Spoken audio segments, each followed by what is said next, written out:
ဒီနေ့မြန်မာပလာဇာသွားတော့ငါဝတ်ထားတဲ့ local brand ကိုလူတစုကဝိုင်းလှူတာခံခဲ့ရတယ်1989ခုနှစ်တုန်းကအသက်18နှစ်အရွယ် James David Martin ဆိုတဲ့နွားကအသက်15နှစ်အရွယ် Michael Eugene Thomas ကိုကျောင်းသားက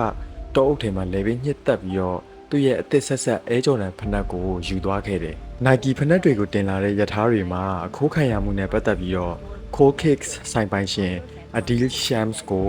ခိုးရပါပစ္စည်းလက်ခံရယူမှုနဲ့2025အောက်တိုဘာလမှာဖမ်းဆီးခဲ့တယ် was stolen. The business also says none of the shoes were counterfeit. 33-year-old Adil Shams and some staff were arrested on Thursday. The raid happened near Stewart Street, where famous streamers and athletes shop. Shams is due in court on October 23rd. ပြီးတော့2012ခုနှစ်ဒီဇင်ဘာလတုန်းကလည်း Joshua Woods နဲ့သူ့တငယ်ချင်းတို့ mall တစ်ခုမှာဈေးဝယ်နေကြတော့ Neil Blantz နဲ့ Darren Taylor တို့ပါဝင်တဲ့လူတစုက Joshua Woods ရဲ့ Air Jordan 11 Breed ကိုအကြမ်းဖက်လူရက်ဖို့ကြိုးစားခဲ့ပြီး Joshua Woods ကကားမောင်းထွက်ပြေးခဲ့ပေမဲ့ဦးခေါင်းကိုကြီးထိပြီးတော့ကားပေါ်မှာရှော့သွားခဲ့တယ်။ဒါတွေအားလုံးရဲ့အဓိကတရားခံက artificial scarcity လို့ခေါ်တဲ့ရှားပါမှုအတုတွေကနေစလာခဲ့တယ်လို့ပြောရမယ်။1980ကာလတွေတုန်းက Nike တို့ Adidas တို့လို brand ကြီးတွေကဒီလိုရှားပါမှုအတုတွေကိုမသုံးကြသေးဘူး။အဲ့ဒီကာလတွေကဈေးကွက်ထဲက demand လိုသမျှကို supply ကအပြေးလိုက်ဖြည့်ပေးနေရပြီးတော့များများထုတ်ပြီးပတ်စံများများရှာမယ်ဆိုတဲ့ mass production ကာလတွေဖြစ်ခဲ့တယ်။အဲ့ဒီကာလတွေတုန်းက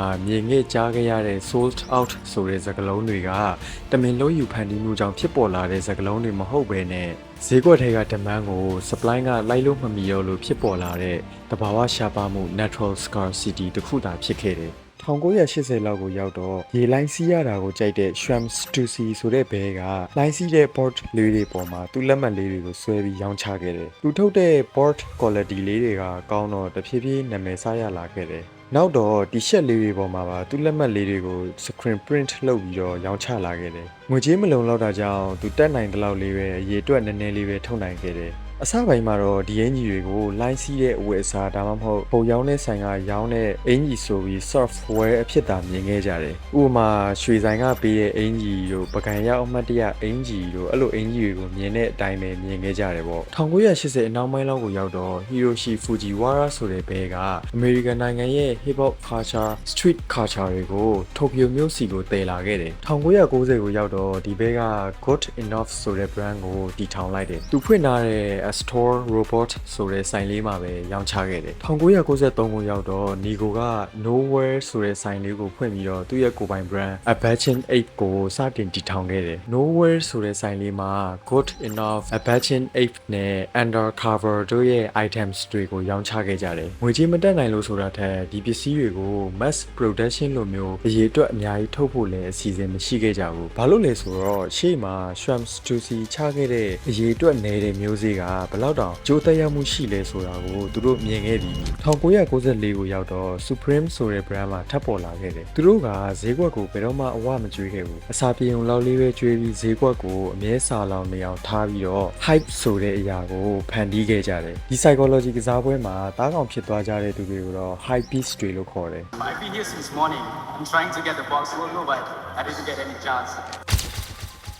သူတို့မှာကကိုယ်ပိုင် decision တွေကိုယ်ပိုင် style တွေမရှိကြဘူး hype ဖြစ်နေတဲ့အရာနောက်ကိုပဲမျက်ကန်းတွေလိုလိုက်ကြရတယ်ကောင်းကျိုးတွေကိုတော့ hype ကိုဖန်တီးတဲ့သူတွေသာခံစားကြရပြီးတော့ကြောက်စရာကောင်းလောက်တဲ့ဆိုးကျိုးတွေကတော့ hype beast တွေရဲ့ကြားမှာပဲပေါက်ဖွားလာခဲ့တယ်မရှိရှိရလေးနဲ့ဝယ်မယ်အစင်မပြေတဲ့မိဘကိုပူစားမယ်နောက်ဆုံးအကျန်းဖတ်ပြီးလူရက်တာတွေအထိပါလောက်လာကြမယ် you know what I'm saying ဆိုတော့အင်ကြီးတစ်ထည်ဖက်နဲ့တရံအတွက်နဲ့အကျန်းဖတ်တဲ့အထိအောင်လုပ်နေကြရအောင်ဒီကောင်တွေကယူနေရလားဆိုရင်ဟုတ်တယ်ယူနေရငါတို့ရဲ့အုံနောက်တွေမှာဒီနဖူးရဲ့အနောက်နားလေးမှာရှိတဲ့ prefrontal cortex PFC လို့ခေါ်တဲ့အပိုင်းရဲ့ထိန်းချုပ်နိုင်စွမ်းတွေမှာစိတ်ခံစားချက်တွေသုံးဖြတ်ချက်တွေနဲ့စိတ်လိုက်မာလုပ်ရက်တွေကိုထိန်းချုပ်ဖို့တာဝန်ယူမှုတွေပါဝင်တယ်ဆိုတော့ PFC အပိုင်းချို့ယွင်းနေတဲ့သူတွေကဒါတွေကိုထိန်းချုပ်နိုင်စွမ်းမရှိကြဘူးသက်ဆိုင်ရာလေ့ကျင့်ခန်းတွေလုပ်ပြီးပြုပြင်လို့ရတယ်ဆိုပေမဲ့လည်းဒီလိုကောင်းတွေကိုဒါတွေသွားပြောနေလေနွားပလာတာကျွေးတယ်လို့ပဲဖြစ်နေမှာဒီလိုချွေရနေတဲ့သူတွေမှမဟုတ်ဘူးတာမန်လူ80ရာခိုင်နှုန်းလောက်ကတော့မှ limited edition တွေ drop တွေ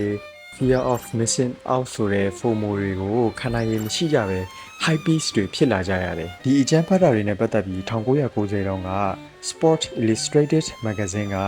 your sneaker or your lives ဆိုတဲ့ခေါင်းစဉ်နဲ့စောင်းပါရေးပြီးထုတ်ဝေခဲ့ပေမဲ့လည်းဒီຢာတွေက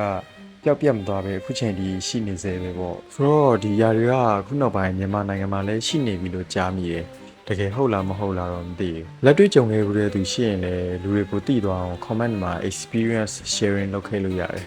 ဒါပဲနောက်မှတွေ့မယ်